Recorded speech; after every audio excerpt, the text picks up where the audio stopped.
Hello there. I know that I'm working on week 30 a little early. The main reason why I'm working on week 30 a little early is because next week, which would be week 30, I start school.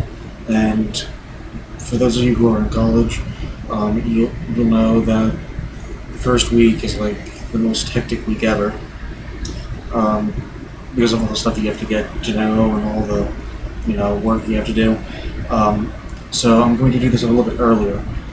Um, so for week 30, for the week of August 25th to the 31st, last week of August, I'm going to do something that's historical but also modern because it's still around.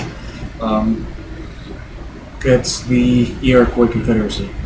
Now, the Iroquois Confederacy formed like a long time ago. Like it's, um, yeah, I forget the exact date, but I do know that their constitution that they made is over 500 years old, older than the United States Constitution. So they've been around for a while. The Iroquois Confederacy, also known as the Iroquois Confederacy, I'll explain that in a minute.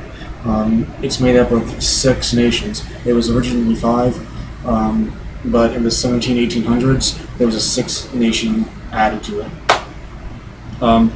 These include the nations of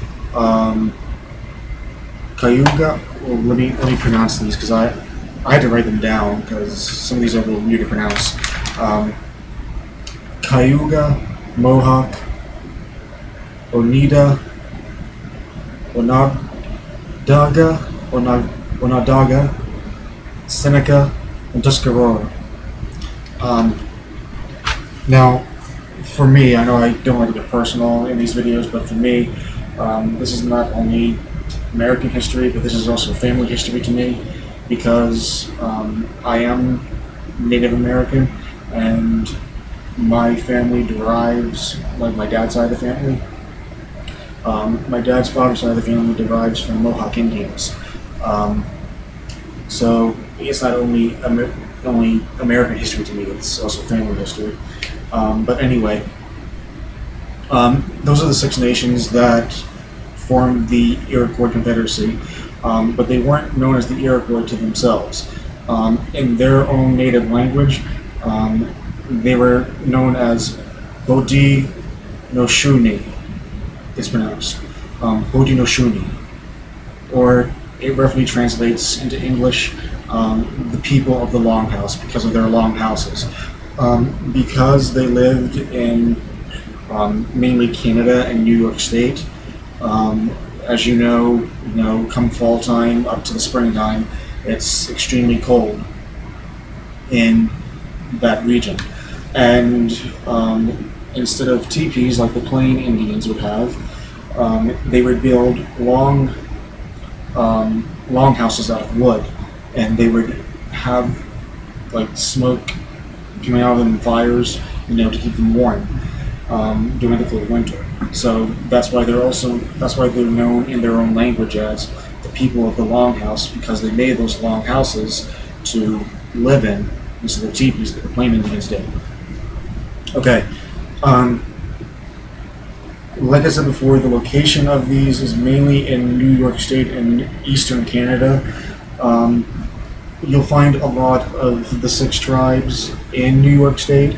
In Canada, you will find a lot of them, but the 2 main ones in Canada would be the Mohawk and the Seneca. Seneca, you would find a lot at the time of the Confederacy. Maybe you still find them to the south of Lake Ontario in Canada, or maybe into New York a little bit.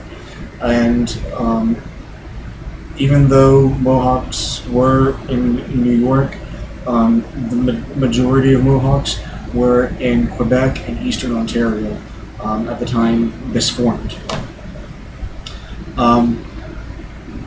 Now, getting back to their constitution, their constitution is really old.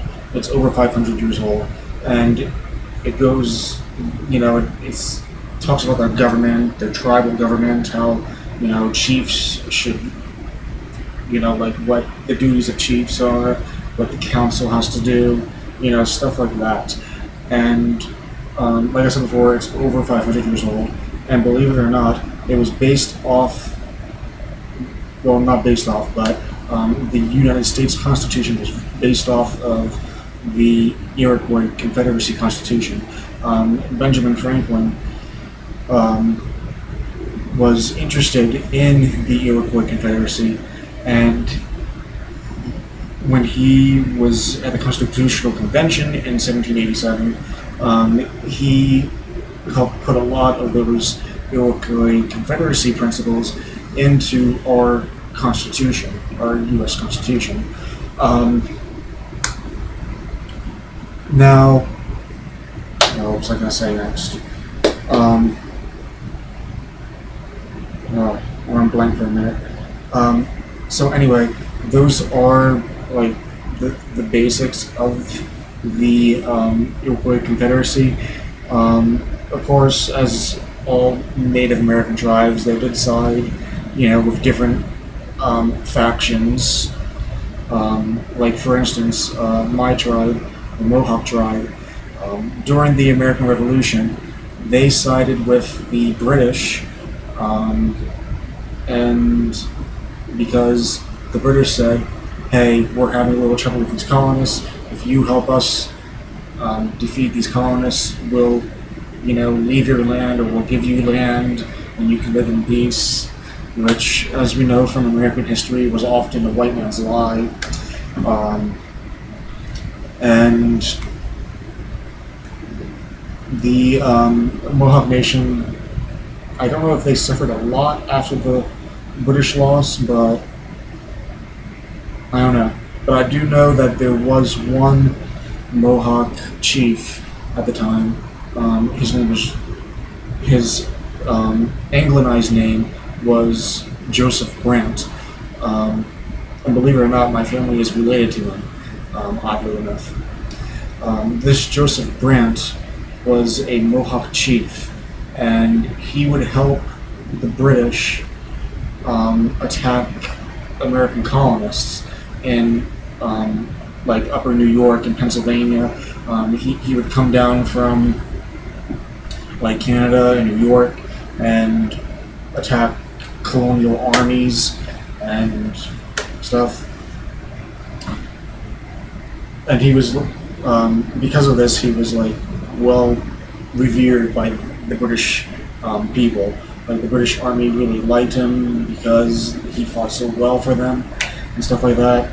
But like I said before, in the end, all the help us, we'll help you is all just an empty promise, because as we now know, the British lost the American Revolution, and the natives had to pay for it. That fought for the British in blood and in other stuff too. So anyway, that's the basics of the Iroquois Confederacy. There is a lot more about it, but if I were to go into every detail of the Iroquois Confederacy, we'd be here forever. You can actually do an entire class on the Iroquois Confederacy. That's how much information there is on it. So I just did a basic introductory thing of like synopsis of the Iroquois Confederacy. If you want to know more, you can search for it online if you want. You can easily find their constitution online too, and there is one site that I found that will actually show you like the U.S. Constitution and their Constitution. It will show you like the similarities and the differences. So that's it for this week. Bye. Or I should say next week.